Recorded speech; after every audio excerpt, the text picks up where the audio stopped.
Well, it's race day. Day that I've been training for. I feel good, I feel ready, and I just hope that I can get over the hill in a decent amount of time. My goal is an hour and 10 minutes. That's what I'm shooting for, so we'll see if I can do that today. Well, it was back in the 1st of April that I had signed up to run the DipSea, and I just recently finished the race. And over the past few months, I had hopes of training hard and long and running more often than what I really did.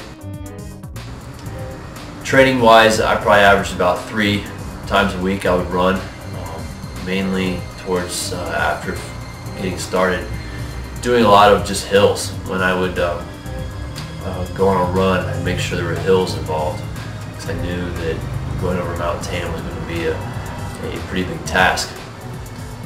So I did hill repeats. I'm not sure if you remember we talked about my need to train and do hill repeats. I did those. One of the areas that I did not do a whole lot of, maybe twice, was lifting weights. That's something that I really did not spend time doing. Something that I wish I would have done more of.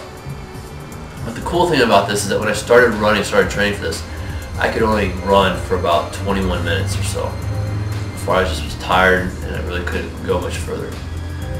And as I continued to train, continued to push myself a little more, one of the last runs that I did before the DipSea was an hour run. Of course, the last half mile was pretty rough, but I was able to go from about 20 minutes that I could barely do to running an hour long. In the week before the race, I did 2 55-minute runs.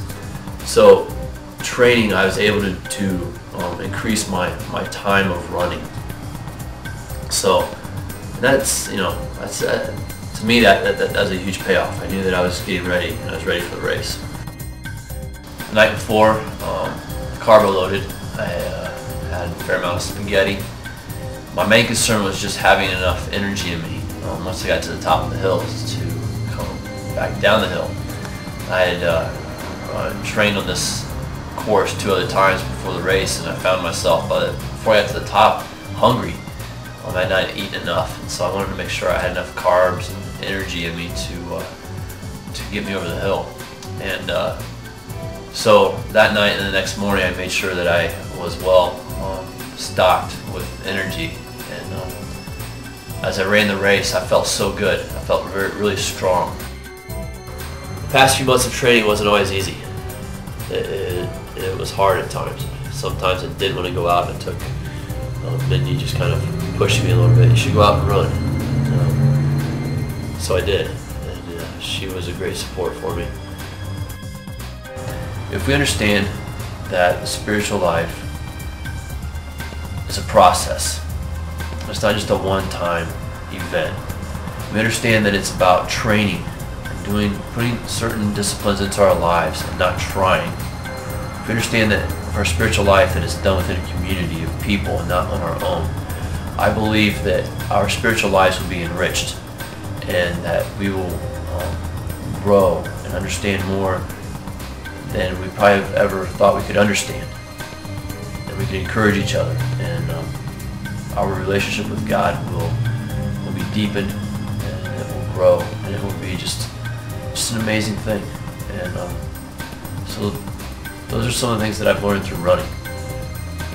That it is training, that it is a process, and that I can't always just run alone. I need people there to encourage me, to support me. So those 3 elements of that, understanding that it's a process and trying versus training, and that it's done within a community, for our spiritual lives is huge. And to be able to incorporate these 3 things into our lives, I believe would really help us grow and understand God, and being able to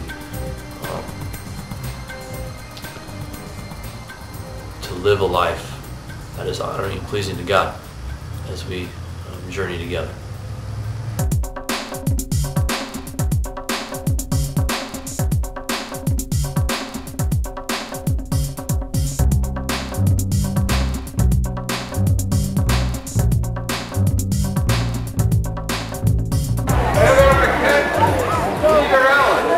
I just finished in an hour and 9 minutes or so.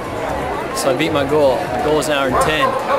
So all the training I put in, all the hard work, miles of running, things I wish I would have done differently, but you know, I finished the race and finished under my goal.